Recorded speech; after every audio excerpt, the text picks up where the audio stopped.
Well, I didn't see this coming with gold and silver prices, but I guess I probably should have. We'll talk about it and what's behind it and what's coming next as we explore.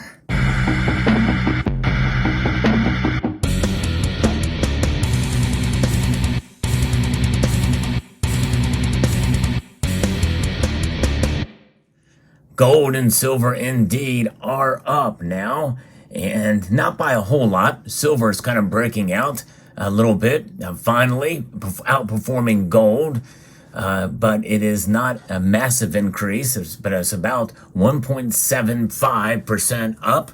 As moments before the markets close, it's up 40 cents, over $23 again, $23.22 for silver. Gold is up $17.70.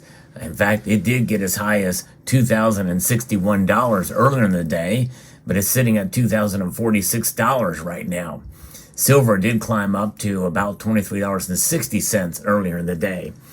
So what's going on here? Well, some dynamics have changed in the markets. It's amazing what can happen in just one day. Reuters is reporting about gold's rally here, and gold prices, they've scaled a one-week peak on Friday as an escalation in the Middle East conflict fueled safe haven buying, while softer U.S. producer price inflation boosted bets that the Federal Reserve might cut interest rates sooner. That's the PPI, yes.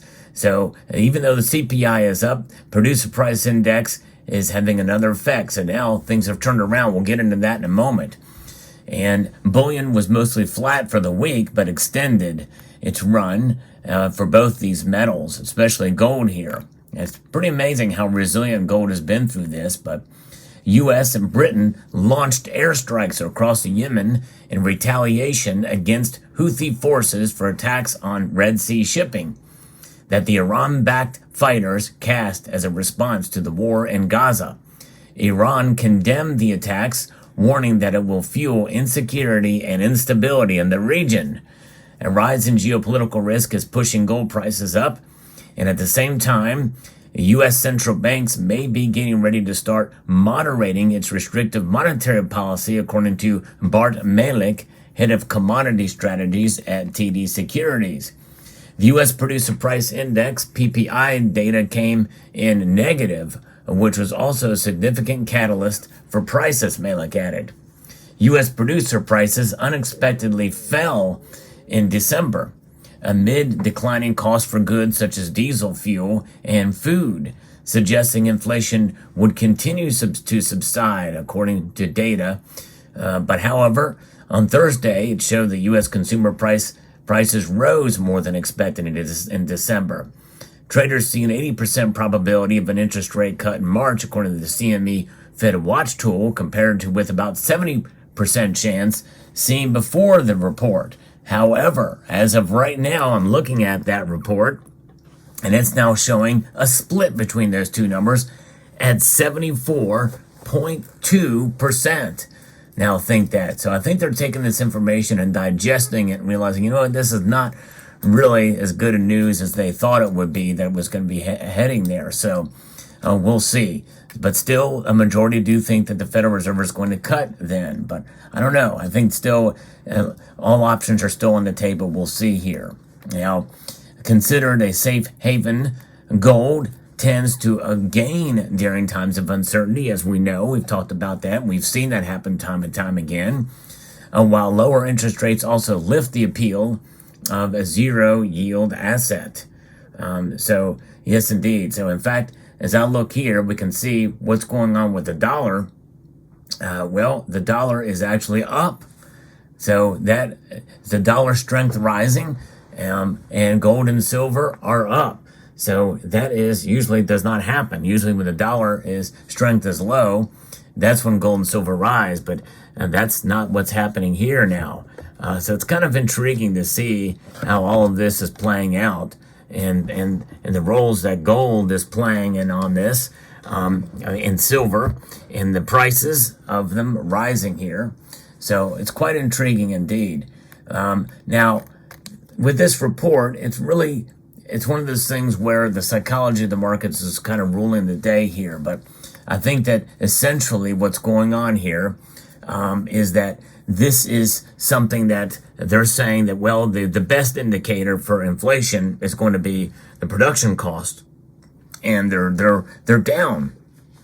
But like unemployment numbers that have been revised downwards, and there have been some mistakes with the unemployment numbers, and a lot of people aren't talking about that in the major media, but likely those numbers are going to be revised downwards. And of course, we also have a lot of government jobs that have been created that are adding to that. And it can't help but wonder if wages are rising, at least even not keeping up with inflation, but going up, and they are, even though they're not keeping up with inflation, the cost for goods and services must also rise. So I kind of cast a little bit of doubt on the PPI data, which likely could be revised downward again. And how are they measuring this? Are they using low fuel costs to garner that? And I think that probably is what's going on. Of course, right now, oil is up and climbing. In fact, the exact here, we've got oil is up to $72.78 a barrel. That's up 76 cents, a 1% increase, kind of tying in here with what's going on. So we're likely going to see these numbers kind of reverse back in the other direction. And also keep in mind that, everybody is lauding these low fuel costs. Gas prices down, but keep in mind that in 2021, gas prices were about $2, about $1 cheaper than where they are now in some places on average. And so you think about it, that's a pretty big increase.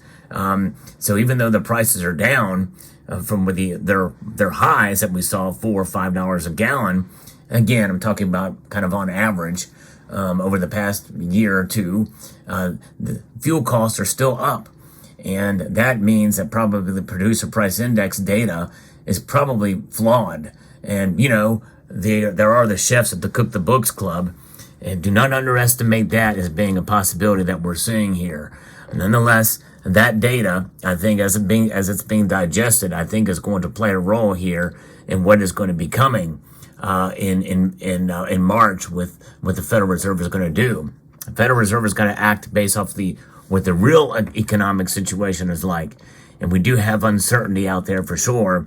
And with that continuing to perhaps escalate, even if only a little bit, we are starting to see some of these shipping companies going through the Cape, down through the south of Africa and taking the long way around. That takes fuel, that takes energy. That means that the costs for goods and services are probably going to go up because of this disruption. Real geopolitical disruption in a very important part of the world, the Red Sea, where there's a lot of navigation internationally, which is why I think we're seeing Britain involved in these attacks here. So it'd be very interesting to see how this plays out. But let me know what your thoughts are. It's interesting, the dynamic and how things are moving with gold and silver in times like this. And likely we're going to see these tensions shift and focus a bit here. The war in Gaza is by no means over. Neither is the war in Ukraine. We're not hearing a whole lot of real big news out of either theater right now, other than what we're seeing now as the basis of this, proxies with Houthi, which are directly backed by Iran. And Yemen is becoming Yemen is one of the poorest nations in the world. They're also they have the second highest gun ownership per capita beside the United States. So that could be quite a challenge if there's going to be any kind of ground action that could take place there. But nonetheless, militantism and Islamism is big in that part of the world, especially in Yemen. So it'll be very interesting to see how this plays out. Nonetheless, one thing is for sure, gold and silver, really, for all intents and purposes, are starting to solidify where they are at now. Gold above $2,000 an ounce. Silver at above $22 an ounce. And even though we're far above that now, I think $22, I think this bolsters the case for it being the new floor. Because it doesn't take much for it to react and to start to reveal itself and to react to the movement of the markets in multiple different fronts.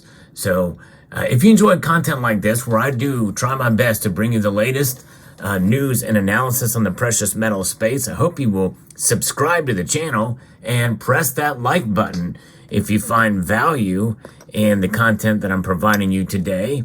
And so there it is. So there's your market report for this Friday. And let me know what your thoughts are about it. So I hope you found this video informative, insightful, and educational. And I would like to extend a multitude of gratitude to each and every one of you for taking the time to watch, and to encourage you to please rate, share, comment, and subscribe.